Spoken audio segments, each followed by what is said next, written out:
All right, welcome everyone to this special Twirl Talk Tuesday. So, if everyone wants to mute until you're able to talk, then that'll make it a little bit better. But I just want to thank everyone. So, today is my mom's, it would be her 84th birthday. And she passed away at 72, but she was the ultimate twirling mom. And so tonight, like, I've got her sweater on and I've embraced her inner glam because this woman never went out without being put together 100%. So at twirling contests, like especially at nationals, she would plan her wardrobe for like that was in the day of like the moms showed up, like they were groomed from head to toe and they were looking fabulous. So tonight I thought it'd be fun to have this trolling moms talk excuse me, in honor of her. So she never twirled, and I know that that's a lot of discussion right now, our parents wondering like, can my kid be successful when I wasn't a twirler? So I want to talk about that tonight because my mom had never twirled, but man, she could drill people, and it was fun because like some of the parents would actually hire her to practice their kids, because you know how brutal it is. It's like pulling teeth, but if you get somebody else to practice your kid, that's golden. So people used to do that because she knew how to really practice people. And she was a mom who could never watch. She never stayed in the arena to watch me. And her feeling was that she didn't want that pressure on herself or on me. She didn't want to be upset with me if I did bad, and she didn't want to take credit for me doing well. So it was just easier for her that she just left the arena. So the shame of it is that, we didn't video in those days, and she just never really got to see some of my best performances. So, but it's how she handled it because she was a very nervous personality. And then as she got older, and I got older, she started working tabulation. And then as I transitioned to a professional in the activity, she could still go with me. She could still go. She worked tabulation. She was the queen of folders. She just knew how all of that worked. It was pretty fun because as we changed to a computerized system for trials, she was one of the few that knew how to do every single step by hand. So when something went down, she would go back and figure it all out by hand for everybody. So tonight was just a nice night to kind of tribute Jane and be able to talk about trolling moms. So let me also talk about that there is this group of moms that I think some of us just kind of gradually started to hear about it. And I had no idea when I started Twirl Talk Tuesday that actually you guys were like the Twirl Talk TAWK group. And so it was just like funny that as I'm thinking about how to do this and what to do with it, I'm like, this group of moms are kind of like the original Twirl Talkers. So I wanted to be able to bring them on and kind of pick their brains and see their information and what they have to bring, because as we were chatting and getting acquainted tonight, they were all saying hi to each other. So trying to wrangle the troops is going to be something, because they just have such a great friendship. And I'm just going to go through quick and kind of do gallery view here of everybody so we can see who's here. And it's Kat Catterson and Alyssa Eby and Aaron Gable and Patty DeSabatino, and Patty Weber, and Patty Turnbull. We'll get all the Patties in there. Kara Siprich and Valerie Nye. So hello everyone and welcome tonight to this talk. And did I get everybody? Okay, and so a couple people may still come on. I know Linda Boss is possibly coming on. So let's start tonight with some questions. So Patty Weber, how did this group, make sure you unmute yourself when you want to talk. Patty Weber, how did this group come to be? I wasn't one of the originals. It started with Winslow and Kathy Catterson, and I just kind of like elbowed my way in. Like I was just like, I can get involved in this. And honestly, it just kind of grew from there. I mean, I'm going to preface this by saying I am an awful twirling mother. I am the worst. If I know how I'm supposed to act, I know what I'm supposed to look like, I know what I'm supposed to do, I know I'm supposed to smile and clap in the stands when Natalie twirls, and I have failed miserably at every aspect of that. Like completely, I suck. And when like thinking about tonight, I realized that inadvertently I had surrounded myself with people who are really good at what I'm bad at. So like we may or may not have a world silver medalist on today on our talk. And she will tell you, okay, well, I don't have to live vicariously through my children because my children have their own path and I've been successful. And I would love to feel that way. And I know this sentiment is right, but at a competition once, I took Natalie's baton and put PAW as the initials on her baton. My husband looks over my shoulder and goes, huh, it's going to take our psychologist about 3 seconds to figure that out someday. Um, so I just sort of like surrounded myself like somebody like Diane Carness is like truly happy for all the kids. I want to feel that way and I try. But again, I'm not always successful at it. You need to know who's got the good drinks or the red cups, who's got the good snacks and the Twizzlers, because those are necessary. So I inadvertently surrounded myself with people or who can take score or who can videotape. I've been banned from videotaping my child since 2008 when I cursed my way through her first dance twirl in the Florida Nationals, and my husband had to edit the music over to mute me because I know that I'm not supposed to do that, but sometimes it just comes out that way. So, Well, I think life is all about balance, isn't it? So that's what I'm finding in this group. So Kat Catterson, give us some groundwork. Give us some groundwork of like the camaraderie between this group. Well, I think it started with Winslow, um, and just having fun with Name That Freestyle. And we met, I think, on a chat board. It was so long ago. Dance. Yeah, I think that was how I met you and Diane, on like a baton twirling, like before Facebook and MySpace even. Yeah, that's how long ago. We were junkies watching old videos. Yeah. Oh, that's cool. Cool. All right. So tell me, Jen Winslow, then tell me what you got from having this group of people. Oh gosh. Nobody understands the life except for those people in it. And you don't have to explain anything. You don't have to explain what it feels like when your daughter wins. You don't have to explain what it feels like when your daughter loses. They just get it. And being able to be with people that you don't have to explain everything to is just really a source of comfort. It's home. And so, Patty DiSabatino, you were part of a huge group, and yet this is a group of people outside of that. So what were some of the things that you could share as a twirling mom? Because I got to see you in the one gym that I was in teaching, but tell me about the social aspect of this. Well, the social aspect of it was always that there was a understanding. And the understanding was that we were all there for the same reasons, to support our daughters and to hopefully have hair in a bun, no bobby pins flying out, all the details of the costumes, the stoning, the music, and everything is done perfectly. So that way there was no worries. And then the support of the Patty trifecta, just to know that you could glance over in the stands and know that they were there and they supported, and handing the video camera off whenever possible, because again, like Patty, I could never do it because I'd be like, oh, I wouldn't curse, but I'd be like, oh, Gabby, oh, that's great. Oh, and I would talk through it. I didn't have Brian to edit my videos.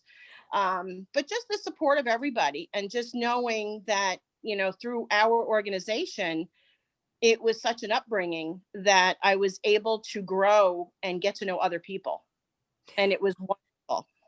Well, it's so fun to hear because you come from all different areas of the country and all different age groups, And just, I understand as a coach when I just throw a kid to the side when a costume's ripped and I'm like, somebody fix it. Or, you know, the hair's falling out and or else I'm mad about the bun and I can't stand the hair and I rip it out and go, somebody go fix this hair. So, I mean, just to have that group of backup, even as a coach, is kind of cool because like you can't do it all. And No. so people have different skill sets. Uh, it- So Patty Turnbull, you had 2 daughters going there and you were running everywhere and went into the collegiate world in 2 different places. So I'm going to go ahead and do the screw up question. Like, was there a time that you knew you just really screwed up? When didn't I? I mean, I am still thoroughly convinced that our first IC, which was in the Netherlands, that entire newsletter that we got every morning was always about me. I mean, I was the one, I'll admit it, y'all know, I was the one that took the children into the bar, but in my defense, they were eating ice cream outside of the bar. My little core group and I went into the bar and the bartender said, "Don't leave the children out there. They can come in and sit in the corner." And I was like, oh, how sweet. Well, the next morning, the newsletter is don't take the children into the bar. So I will say our last IC in Croatia, I think at that point we were all good and we knew that was our last fling. And I didn't make it to the newsletter. So I was kind of disappointed. That's okay. All of my parents always thought all my Facebook posts are about them. Every Facebook post, it's about me, right? It's about me. No, it's not about you. It's just some vague thing out there that I'm thinking about. So tell me, any of you, I'm going to go back to gallery view here. So tell me about a huge success. Does anyone have a moment where like, I nailed that? Whether it was how you treated someone else, what you did with a costume, like I'm going to go ahead. I'll call names. So Erin Gable, was there a moment where you're like, I got this? Well, Emily won AA junior, and I will always remember her costume. She had this black, and it was actually a ball gown that we kept cutting up, and I took the skirt off, and then we made it her homecoming dress, and then we took it all the way up and turned it, and it is like, to me, one of the most memorable costumes she ever had, because like the top was, you know, flesh tone with black, and then we blinged it, and then a black skirt. So that one always sticks out because I still have the still shots of her during that particular event. And I don't know if that's a win, but that stands out to me. I just still use it as a screensaver. No, that's amazing, because there's some parents that never get that feeling, you know, to know that they really nailed it. So Diane Carnes, what's a moment that you felt like you really nailed it? For me, it's more what I did with the organization, just being part of the benefactor, being able to support that way, knowing I had all these other moms taking care of my kid. Between, you know, our team and my Twirl Talk moms, I always knew Tal was covered. I knew someone was videoing, someone was going to tell me scores. Like your mom, I will not be in a room when compulsories are happening. Just won't do it. Yeah, no, Erin either. So I knew that I was able to give back to USTA because of the groups, you know, the other moms. So that would be for me. What motivated you to do that? Not wanting to be in the gym. I think that's a great motivator. That seems to be a really common denominator. So it's like, do you really want to give to USDA? No, just don't want to be in the gym. I didn't want to be in the gym. I became friendly with Julie Jenkins and I was like, let me help. Let me be a part of it. And that's where it went. So of the group of you, Kara, do you know who is the person who's the most nervous? I mean, yeah, Weber definitely is a little nervous Nelly, but I don't, you know, I'm pretty fresh to the group. I don't know most of the moms here. When Patty sent out the original text, I was like, hey, I'm Kara and I'm a baton mom. And I expected like that, you know, response. And but yeah, definitely, I've seen Patty get pretty nervous, and I've seen Aaron and Jen Winslow get pretty nervous too. You know, their kids are a lot older than mine, and I've gotten to watch them twirl and grow up twirling, and I see them in the corner, and it's the cutest things. I love watching. I love watching baton moms when they, when I was watching their kids. So I think every mom is nervous. I don't think anyone's the most nervous. I think just everyone is just flat out a nervous wreck. Yeah. And so there's got to be a way to calm it down, other than the alcohol you cannot have in the stands at the contest. So, so tell me one of the most frustrating things and how you handle it. Kat, I'm going to you. What's one of the most frustrating things, and how, as a group of moms, do you handle it or bounce it off other people?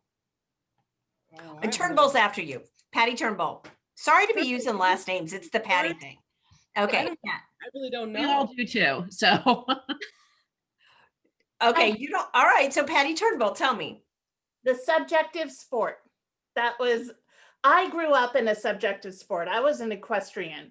And when the girls would get all frustrated that they didn't get the score that they wanted or something, I just looked back at my sport, and there were some classes when I competed that I shouldn't have won, and I did. And there were some that I lost when I should have won.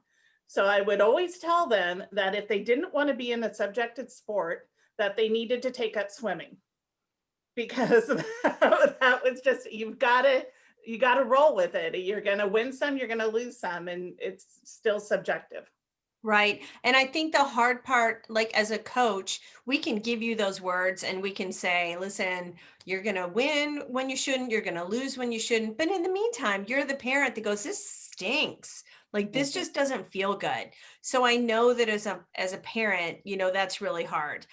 I was a gymnastic mom and a diver mom. And so not knowing was kind of my saving grace. That being a judge in twirling meant nothing in gymnastics and diving. So ignorance was bliss. And I could just surrender to, okay, it is what it is. Let's move on. Out of this group, so let me see. I feel like I know where these fingers are going to go. Who's one of the biggest complainers? Oh, don't be shy about this. No, we're not shy at all. I mean, complain about what? Like, it's, there's different things to complain about. Oh, like, true statement. True. Yeah. You could complain about the fact that, okay, we can't bring any food into the gym for nationals, but everything concessions is offering is like fried, greasy stuff you don't want to feed an athlete. So, I mean, there's things to complain about, and then there's things to complain about. So, right. Depends on. I think none of us, I think to be part of this group, I think you really can't take yourself that seriously, that you have to have a sense of humor. I had a mom walk past me. I was putting blush on Natalie at breakfast one morning. Mom walked past me and she was like, oh, your reality show is going to be so good. And I was like, yeah, it is. Like, it is definitely. So I think you have to I think none of us really kind of whine or complain, because I think we're all those type A's. Like, we don't have time or the patience for that. Like, yeah. So who's the biggest cheerleader? Winslow. She's not here. Winslow. I would say Wendy Bollinger is the biggest cheerleader in all of USTA. True statement. True statement. It doesn't matter whose kid was on the floor; they were getting a hoot and holler. We miss her voice in the competitions for sure. I'm gonna say she's gonna be so excited when I tell you that. When I tell her. I'm going to say Winslow. I'm saying Winslow. But there were so many mornings at like 4 o'clock in the morning during Worlds and IC that we would be sitting and communicating at 4 in the morning, and she was cheering. I mean, it was crazy. The hours we would spend during live feed. We have a Worlds group chat, and we get up at before doing things virtually was a thing. We were trailblazers because we were all watching Worlds and IC in our living rooms and furiously texting each other. Did you see that? Did you see that? What did you think? Was that rhinestone I'm junk? so sad I didn't know about this earlier, and yet I know people in this. It just makes me I'm loving hearing about this, because I think other parents need to know they're not on an island, that if they're not part of a big group, or if, there's just such camaraderie to be had when you open the window to honesty, it sounds like. When you open it to, you guys are just being real. And it sounds like the authenticity of who you are really translates into great supportive friendships. And that's just great lessons for our daughters to know. So that sounds really cool. Tell me about, go ahead, Valerie. My daughter just came into USTA a few years ago, and she came from NBTA working with a big corps to just being a soloist. And we really knew, except for the Ices, the Lewises, and the Jumps, we didn't know anybody. And now, there I am. I can't move without Patty and my messaging with Kat. And, it's have the funniest, very welcoming group. We have the funniest story though about when Valerie and I met. We were on the bus going from Paris to Limoges, and please don't. Everybody's on New York time, and it's a 4-hour. And I realized the irony of me saying this, but I was looking forward to 4 quiet hours on the bus to kind of sleep and relax. And we had one mom on the bus that just wouldn't stop. 2.5 hours in, she takes a breath, and I very quietly go, 1 Mississippi, 2 Mississippi, 3 Mississippi. And the person sitting in the chair behind me starts giggling. And I was like, I don't know who is on the chair behind me, but whoever it is my people. And that's it. And we've been together ever since. Oh, little things. It's the little things. So Valerie, I'm going to start with you about practice. So when Anita was younger, what did you have a challenge with practice, and how did you approach it? Well, this is a true story. My husband was bound and determined that Anita was going to be a Jackson feature high school, or Jackson feature twirler. Our high school, if anyone knows Annette Sylvester over on the NBTA side, that was Anita's coach. And to make this feature twirler position, it is 10 in a row or 5 out of 10, 6 left, 6 right, 6 backhand, double walkovers, side aerials, 20 elbows, 20 necks. It's crazy. And you need a high ceiling, and they're hard to come by, those gyms, for regular practice. My husband went and for 4 years leased a gym with 30 feet ceiling.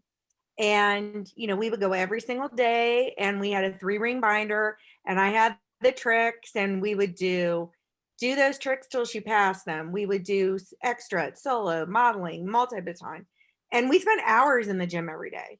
So yeah, we were practice crazy. And, I'm not a former twirler. I'm a former dancer. So, everything Anita has achieved, she's achieved through extremely hard work and drilling things. So how many of you, let's go back to gallery. How many of you are former twirlers? Raise your hand. Okay. For those that are not former twirlers. So Diane, what was your approach to practice for Talia? I'm really lucky. I live very close to the Marcuses. My approach was drop her off and pick her up. That was it. Wow. Because we would fight tooth and nail. I got a lot of, you don't know what you're talking about. I went and became a USTA judge. So she couldn't pull, you don't know what you're talking about anymore. But just found it easier to drop it off with Melissa, Lori, Jennifer, whoever was there, and let them coach her. And she would go there many days a week. Okay, people are going to hate you guys right now. So far we have a 30-foot gym and the coach is close by. So let's go. Erin, how did you approach practice with Emily?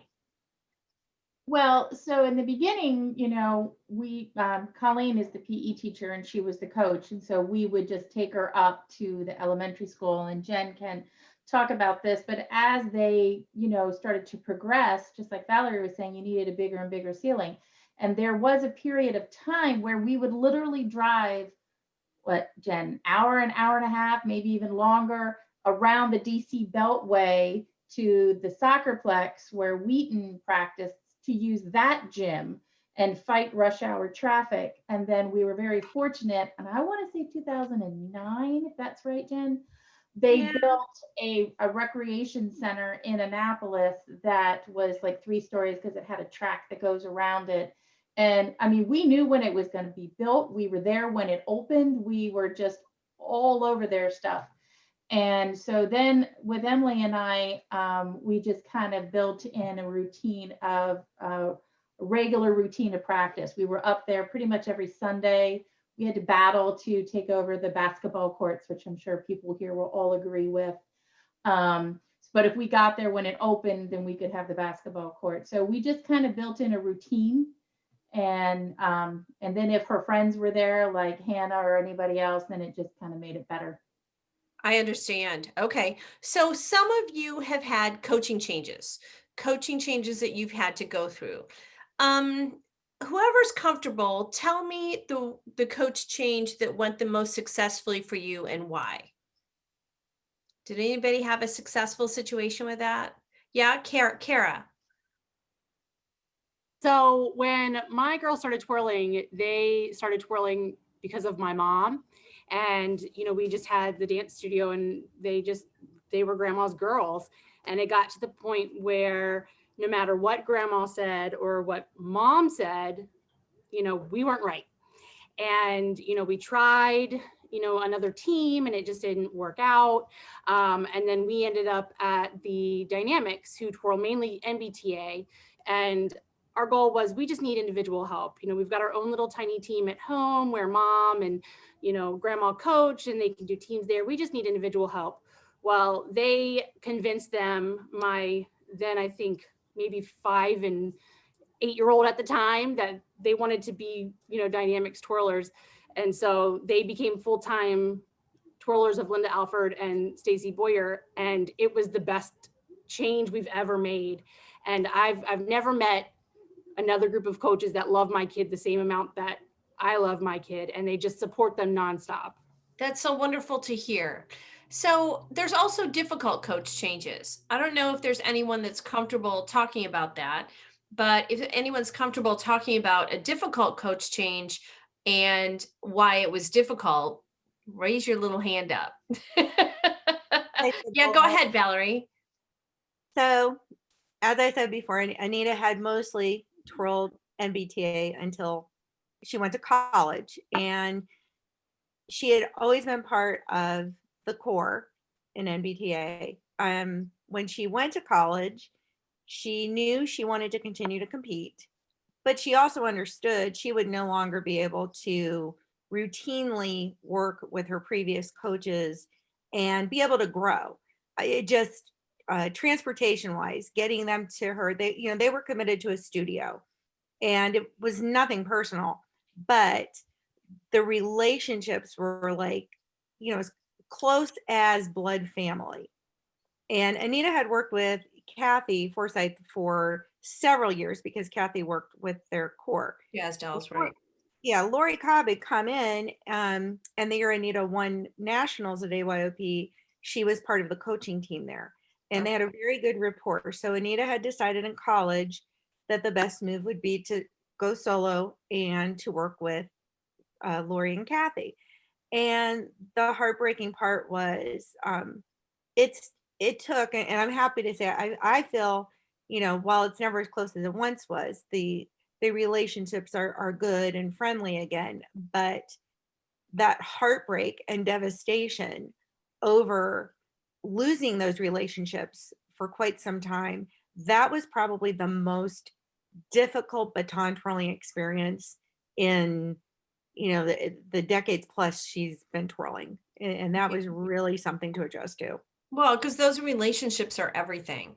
And Yeah. so it's hard on everyone, and I get it. And there's never a good reason to stay out of loyalty or out of fear of those relationships, because if you're doing it from the heart, I have kids that left and then they're still part of my family. They're still part of our twirling family, and they eventually come back because they were kind of homeless at the point that they were with someone else and didn't have that same sense of family. So Patty, you tell me, Turnbull, tell me about yours. Well, I would prefer not to go into details on that, but I was gonna piggyback on it and say that's the biggest thing you can do for your child is to find the right connection. because we went through we had issues. And then we found the coach that with Sandy and Monica, and oh my gosh, the growth. My girls would have never done what they did if it weren't for those two coaches. And as heartbreaking and as nervous as we were, it was definitely the right move. And I am eternally grateful to both of them. Yes, yep, it's worth it. And did anybody else have a situation to share? Kat. Mine was a big one, but I actually went through a few coaches. When Trina was really little, she was with Kristen Canada, and then Kristen Canada got pregnant. And then I went to another coach and spent a little bit of time there.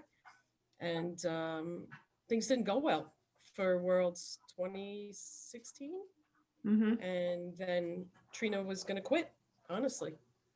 There was I don't know how to explain it. It was just it wasn't a good fit anymore, because I questioned. It happens. I had questioned things about money, about fundraising, about fees. I'll be honest. Those are the things I questioned. And then Trina didn't get as the focus that she had gotten in 2014. Right. So then she took a little bit of a break. And then we had Kathy Forsythe coming into Long Island, and we took advantage of it. Mm-hmm. And she taught us some 3-baton, and it went from there. And I thought it was a really good fit. And I believe Trina had said that she was very happy with Kathy, because when she would come off the floor, she would go, "What do you think you did good? And what do you think you did bad?" And review it. And it was a different way of handling the coaching style. And it was much better for her. And I think you only know what you know. And so I think the hard part is like lots of people stay out of loyalty. And then, I was that person growing up that my mom and my coach were best friends. And I was pretty much coaching myself. At some point in lessons, they'd be chatting. And I won so many nationals, I had no idea that other people wanted to coach me until at one point, now World is coming around. And I go to this coach who I've known since I was 4 and said I wanted to go to Dale because this new event was coming around, and I knew that she just didn't have the experience, and kicked me out of the gym and never talked to me again. And yet, had she embraced it, she was very much the definition of my success. And had she been able to enjoy that and know we need another voice here, we need some other input, and know it. It's like blowing out a candle. Like if I light another candle, I'm not blowing out yours. I'm just lighting another candle, and let's see what we can do with it. So I think there's huge lessons there for lots of parents, that it is your money. It is your money and your decisions. So in this group, who's the organized person? Who's like on it with entries and schedules and dates? Go, Valerie. Erin, I'm going to think you are. Well, yeah, I was going to say Erin, definitely. Yeah, and we know Patty Weber's love of costumes. Who else is the costume guru? Valerie, I've seen you in the stands doing those stones. Yeah, I've seen Winslow. and Jennifer Winslow. Okay, Winslow's good if you want a funky color combination. Like she's your girl. Like she is the color guru, I think. So do you send it back and forth to each other? We haven't recently, but we definitely have in the past. Well, Yeah, we'll absolutely. We'll say, okay, this is the fabric. What color stones would you get? Would you do, AB? Would you do, we'd ask, for professional opinion, and how do you think this is going to look? And I know Hannah had one solo costume that, the thing must have weighed 20 pounds. And from the stands, it looked like there was not a single stone on it. So I just kept putting more on it. And, after that, I was like, maybe I should get other input before I start making purchases. And which stones you're putting on. So, exactly. And so your go-to, do all of you have different go-to costume? Because out of my Twirl talks, it's pretty funny. The most popular, most viewed one is the one on costumes. Like we have talked about diversity, equity, inclusion. We've talked about social media. We've talked about college applications. We've talked about like so many topics. And of course, the one that's the most viewed is costumes. So are there different costume companies among you that you like? Does anybody make their own? So Kara, who do you like for costumes? We've gotten a couple of show off costumes that we really, really like. And my oldest daughter just got a Sarah Malloy costume that she just is totally in love with. And of course we got it right when the pandemic hit. And so she hasn't been able to wear it yet, but I mean, it's beautiful and it's stunning. So, I mean, we're definitely like show off. If I don't want to stone it, I'll order it from show off and then I'll send pictures to Weber and be like, hey, what what do you think? What stone should I get? And she will tell me she's like, just do it this way. Just give me come to New York and give me the costume. I'll do it for you. But Sarah Malloy's been really good too. And Erin, it sounds like you were able to do something out of a dress. What were your other costume go-tos? So this is going to be interesting because my answer is NBTA. So we used to do both UST and MBTA, and I would always go to the MBTA and buy the used costumes and then sell them and reuse the money and have it go back and forth. I only really bought ever a brand new costume once. And my parents, I'm originally from Florida, and they live in North Florida. And my parents got to tour Kennerly. They actually took them in the back and showed them all around and all of that kind of stuff. So that was the only time I actually, other than her freestyle costumes, that I bought, a brand new one. But honestly, I have to say, we used to buy used costumes at all the MBTA contests, and I would look forward to it. There's so many outlets now to do it. Kat, what was your costume go-to? Oh, I would definitely say show off. I could call Mary and just tell her this is what I want, send her sketches. They got the sizing right. I felt Kennerly didn't as much. Love their designs. I think they were beautiful. I think some people, they fit great, but show off. Even the last costume I got was for Trina was from show off. Show off makes really good butts in costumes. Yeah, they like however they construct the butts in costumes, they look fantastic. They're very good. We prefer Kennerly for field costumes. Right. And Brad Griffey does her strut and some of her solo, and then Jonathan Birkin / show off does her what do you call it? The artistic and the USTA solo and multi-baton costume. Okay, you got it defined by category. That's impressive. I have to agree with what the others are saying. How many costumes this child owns? It's kind of scary. I think show-offs fit, and especially for Hannah, who has a not so typical body shape. Right. She's heavy up top. The fit on show-off, I never have to worry that anything's not going to be where it's supposed to be. Right. Kennerly's beautiful, but just the fit is not great for her. And then we've also her dance twirl and some of her freestyles have come from Shireen Skatewear. Yes. Ice skating dress company. That's a typical New York one. I remember Cassie Zalavy. Yeah, we like those a lot. And then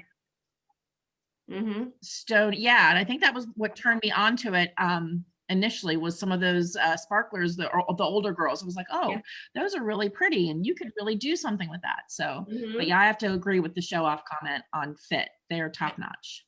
Patty Turnbull, what was your costume go-to? Monica took care of it all. I wasn't allowed. But for collegiate, both girls had Kennerly and Caitlin did show off. So both were good. Yeah, you can't go wrong. Can't go wrong. And Diane, what was your go-to costume company? Well, Lori Marcus designed most of them, and then we had people who would make them. For companies, I only ever use show off for her collegiate, but then I just depended on Lori's design ability. Okay. And Patty DSAB. Well, it's funny you mentioned Cassie Zalavy because I had acquired several of her costumes. So I was lucky enough to get those on, and Gabby wore a few of them. And then typically Lorraine would take care of most of the needs. She would go to Connecticut, go to the city. Oh, wait, there you are. Oh, sorry about that. Gabby's That's okay. really trying to call me. Um, As but, it rings. That's okay. yeah. So Alyssa, I want to hear from you a second, if you can unmute. So you are a coach now with daughters competing. So tell me your mom hat. Is it easier with this group of people to let yourself be mom and not coach? You know, I try to do like it's hard for me because I get to play coach and mom. And then I have to also coach some of my other athletes' moms as well. And, you know, trying to feel to the mom side of why things maybe went a certain way in competition, and then try to play the coach way. And also, you know, so it's hard to kind of balance that. With these guys, I just kind of, if they know I'm in coach mode with someone, and I could just be mom and say, hey, take my kids and go feed them. And so I've definitely leaned on parents to do that for sure. So Yeah, it's a hard role to play both. it is. I'm sure this group will keep you in line though. So, so you can They do. cross I both keep ways. them in line too. Yep. So let me hear about Kat. I'm going to go to you because you kind of claimed this one. And then we'll go to more people too. So in any twirling organization, be it MBTA, TU, DMA, USTA, what is the one thing you would like to see them do better? I want them to recognize the younger kids. It seems that this pertaining mostly to USTA. They took away the grand championships of juvenile and junior and senior, and they combined it to the big show, you know, because of history, past, whatever. I think it's important. I'm the same mom or even another mom that's paying whatever amount of money it is per hour, $40 an hour, $60 an hour, $100 an hour, whatever, to pay for lessons. It's the same whether it's a juvenile or an elite athlete, a beginner or an intermediate getting those solo lessons. I think that it's a logical progression, and they should be, those winners of those groups should be acknowledged. And I think that's a good selling point to the parents. And I think that sometimes it's forgotten about. The parents are the one paying for this. We are all paying weekly, and rhinestones and costuming and lessons and gas and etc. And I think that that's not considered. You know, it's just take for granted this one, you know, makes this much money or that much money and is up here in the elite athlete status, but not everybody is making that. You know, it's an expensive sport. You know, I think, you know, at a local level, maybe not as much, but I think that it would be nice to see it acknowledged again, that old fashioned, you know, the older way of doing it, at least when I came in. Okay.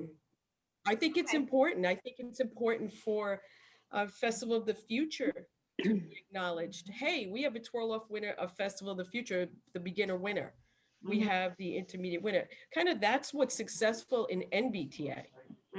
That's what I see. And you know, so I think that they should reconsider and think about going back to having that juvenile. I mean, that was exciting when Trina became the juvenile dance twirl winner, and Winslow being the cheerleader she was, and she had the scores right down to the, you know, to the 10th of whatever, you know, the score. You know, that's a big deal. That's a big deal as a parent to see that reward, to see their kid, that kid appreciates it more probably than the older kids, honestly. Right. And Well, and I think that it gets harder too, because you don't want to be he who has the most money wins, so that you can go to every competition and you can do every event and you can hit every MBTA, USTA, national, international, you know, it just gets so expensive. Kara, you were going to contribute to that. Yeah, so 2 years, I think it was 2018, Bailey won both the primary dance twirl and solo. And it was really cool. She was so excited, and she got to go on the floor and they did the command performance. And then she got to go and help pass out awards. And that's all they really want to do, is they just want to hand out trophies. And then after that, it just kind of stopped. And it wasn't even necessarily just stopped at an organization level, but it stopped, at a state level too. There's no recognition from the state for those little ones and their accomplishments. We had something here in Maryland at one point where we recognized one of our local gold medalists, which was really cool. And it was great for these kids to see and to aspire to. But it's also nice to be able to, just say, hey, we have our primary national champion here. They're going to help pass out state awards. That's all they really just want to do, is they just want to pass out awards and, wear a jacket with rhinestones that says, champion on the back. And that's, USTA, that's not a thing. A title jacket is not a thing. But It is now. It is now. Here. But when Yep. Bailey won, that's all she asked. She goes, do I get a jacket now? And I was like, girlfriend, you earned those titles. I will get you a jacket. So they just want to pass out trophies and wear a jacket. That's all. Well, that's what Athlete of the Year. Now that's the jacket, that's kind of the inspiration behind that, so that we can start to do something a little bit better for the 3 different age levels and beginner, intermediate, and advanced. So tell me, please, now tell me the flip side of that. What do you think the organizations you've been involved with have done really well? As far as USTA, I would say they've done very well with organization, communication, having a board, a vote, and people having a say. I think that they've done that very well. And the organization of competitions and set systems and scoring and training and coaching. I've done it all. The judging courses, the coaching. I think that communication is done well, and they stick to their deadlines too. Right. And I think that the quarantine and COVID has really been a time to shine. And the level of education, online training, exposure has really been a time to shine. Our kids are all sick of being online, but at least we know that the opportunities are there. So tell me about the social side of twirling for your daughters. What has contributed socially to your child that has made her into a great adult? Patty DSAB, are you there? Did I lose you? Oh, we might have lost her. Okay, so Patty Turnbull, tell me, both your daughters now are, college engaged, graduating, all of that. What about twirling made them great people? Oh, the work ethic is amazing. And being able to time manage. We were talking about practicing. Our practice court was on a street. It had the best ceiling, but it was on the street. And then when we got to a gym, we either went 4 hours north to Sandy Rios in Northern California, or 4 hours south to Monica Lee in Southern California, because Fresno's kind of the armpit of California. And so we were right in the middle of both of them. So the girls had to learn how to do homework in the car. Everything that they needed to do had to be in the car. And then socially had to, their texting and their social media was all done in the car, which, then their father and I got to be a part of that too, which was lovely. But to watch now as they're both university graduates and are starting their careers, I see where that all came into account. I mean, the time management, the work ethic, everything involved, it's just magical to watch it. And I know they still keep in touch with a lot of their baton friends, even though they've been retired for, goodness, 3 years now. It's crazy. Well, it's the kind of friendships too that just don't change, because you're used to seeing each other only once a year, a couple times a year, and those times just come back. So, Kat, what have been some of the strongest qualities that have helped Trina in college?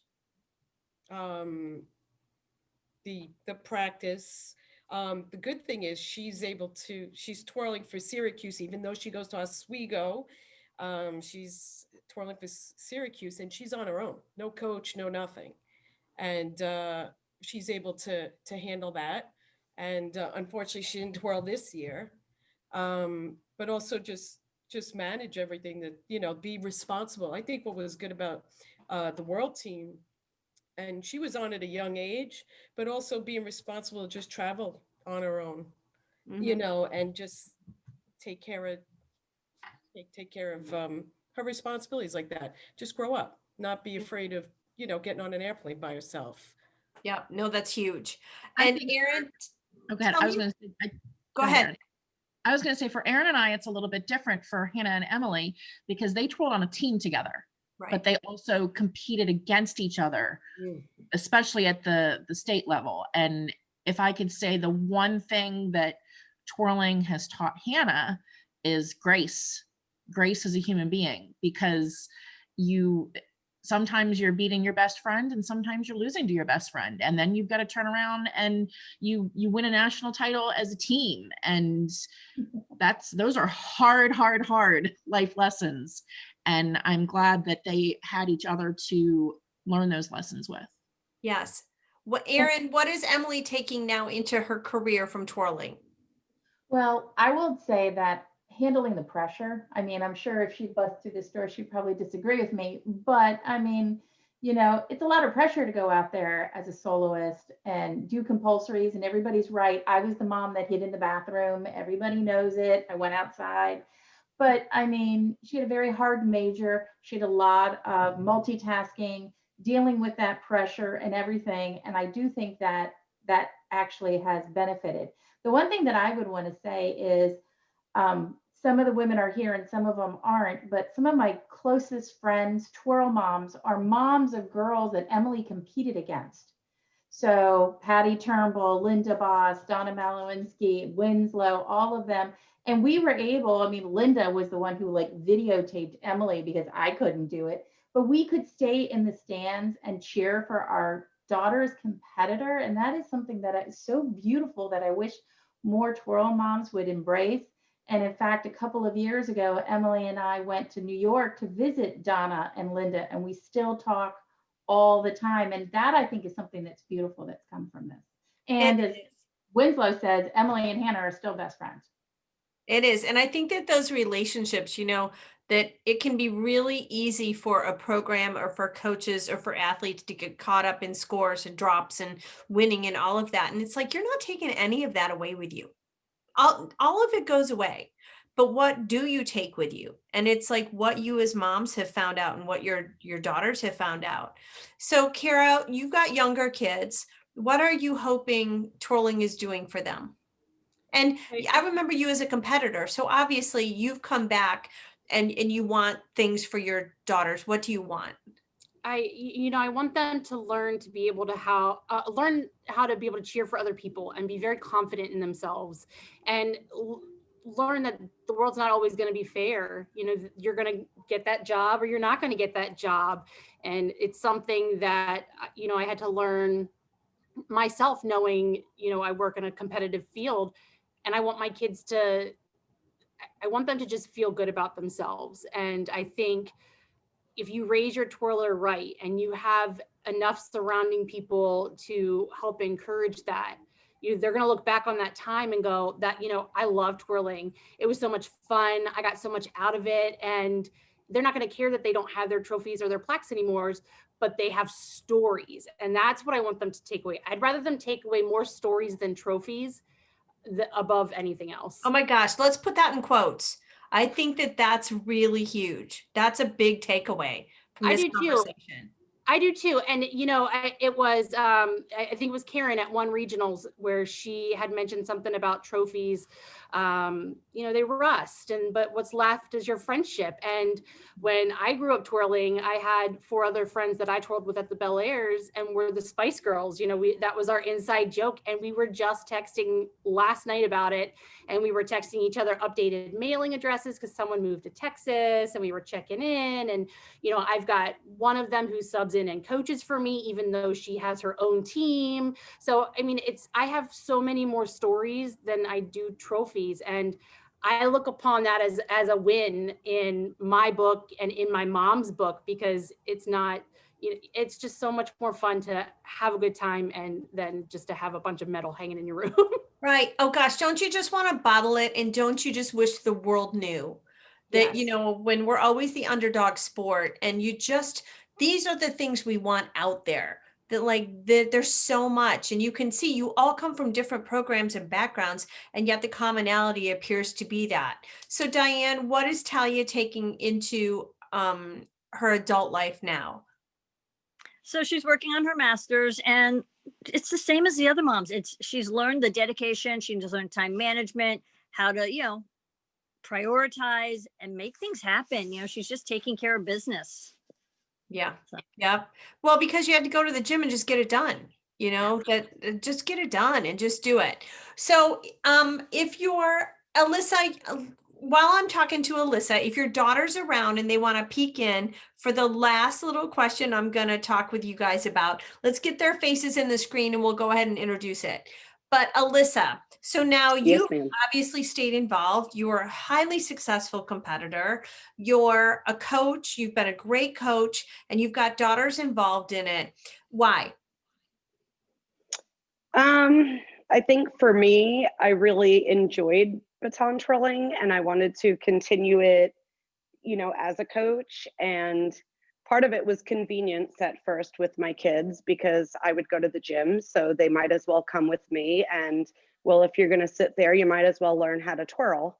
I think another part of it too was all of those life lessons that I learned as an athlete. You learn how to lose, you learn how to win, you learn how to congratulate, you learn all those different things. And I kind of wanted my kids to be able to learn those in like a safe setting. And it's hard to explain to your kids sometimes, like, why you think they could have won, or why they should have won, or why they shouldn't have won, or but all of those lessons that you take away from it, and learning the independence. And I mean, even traveling with Madison to France last August when we did, just seeing her grow into a young woman and do her own hair and get her own makeup. And part of it was kind of sad, because I felt like, oh, she doesn't need me anymore for that. But it was being able to watch her become this independent person as well. So I think that's why I did it. I really wanted them to learn those lessons in life.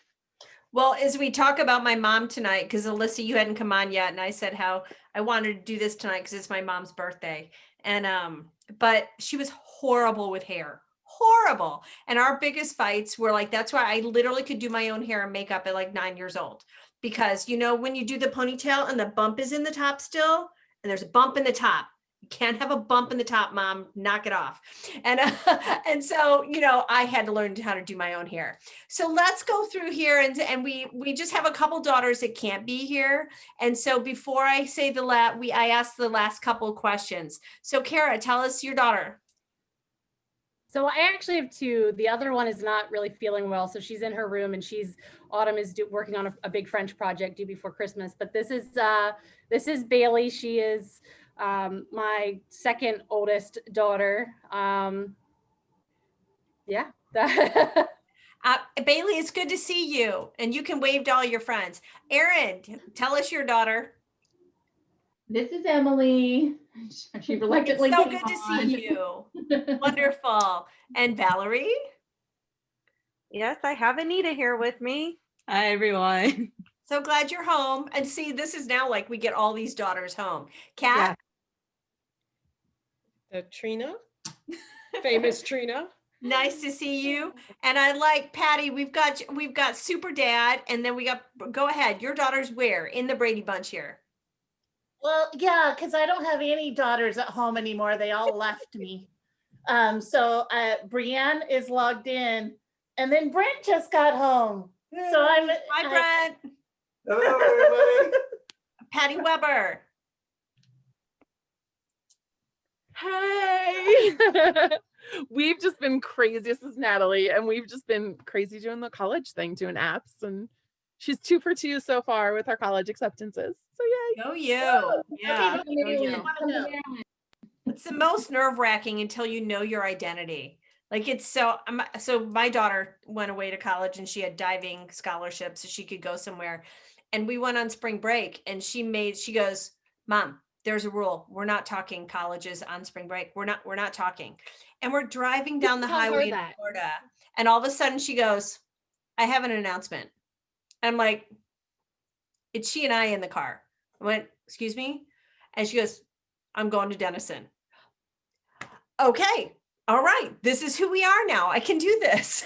But it was just like, we're not talking about it. Okay. We won't talk about it. And then she let me know where and when. Well, there's a whole other layer now too with the pandemic, because we haven't visited any colleges. Right. And, it's everything's test optional, but is it really? And, yeah, it's just kind of apply to a ton of schools, see where you get in, visit as many as you can, hopefully in February, and then kind of make the decision from there. And then you have to layer in, well, do you want to twirl in college? Do you want to dance in college? Do you want to be, there's just layers. Yeah, it's been very stressful, especially like with everything, because I'm just applying to all these schools like blindly. Yeah. I'm like, all right, we're just gonna go with it. Like, Well, they have my major. Okay, let's go there. Like, luckily you have lots of good resources around. So Jen, your daughter's not with you tonight. No, it's finals week. We're at the point of the semester where we have, well, it was 2 to 3 meltdowns a week. Now it's more like 2 to 3 meltdowns a day. But I think she only has one more final, and she comes home on Thursday. Wonderful. And Diane, so Talia's working in another city, correct? Yeah, both my kids moved away, so she lives in Orlando. Okay. And then we don't want to take away from Caitlin for the Turnbulls there. So Caitlin couldn't be with them tonight. And Alyssa, are any of your daughters around tonight? We got Madison. Hi, Madison's Madison. with me. The other two are going to sleep. They have a half day of school tomorrow for the 12 to 18 inches of snow we're getting this next 2 days. I saw that. Michigan is missing it. You guys going I know, you guys Okay, aren't getting so anything. as we start to wrap here, does anyone have one of the most outrageous stories about this group or something that's happened that you can tell? And Patty Turnbull is like on it. Well, where did DeSalle go? I don't know. She left us. Okay, that's my favorite story, is that we were in Dayton, Ohio, and we were at breakfast in Homewood Suites, and my lovely husband is across, maybe, I don't know what, 10 yards from me, but Patty DeSab is in between us, but we didn't know Patty then. And he's yelling at me, Patty, did I want something or silverware or something? So he's like, Patty, Patty, Patty. She whips around. She goes, finally, I don't know you. And this guy, his whole face changed. He was like, I was talking to my wife right there. And then later that evening. Yeah, at the happy hour. At the happy hour, because that's where the red solo cut started, was Dayton, Ohio also. But I won't go into details. But we were there, and it was Deanna who said, you've got to meet my friend Patty. And so then Patty DeSab walks up, and I was like, we were scared. We're like, we're sorry about breakfast. And we've been friends ever since. Yeah, That's all it takes is one awkward moment.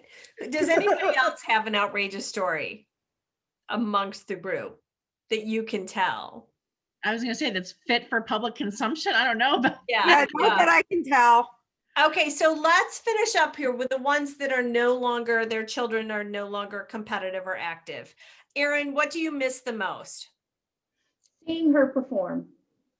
I love I loved freestyle, and I miss that so much. I miss seeing her perform. Don't miss all of the other stuff that goes along with, but just seeing her down there performing. That's big. That's big. Jennifer, what do you miss about Hannah competing? I miss my friends.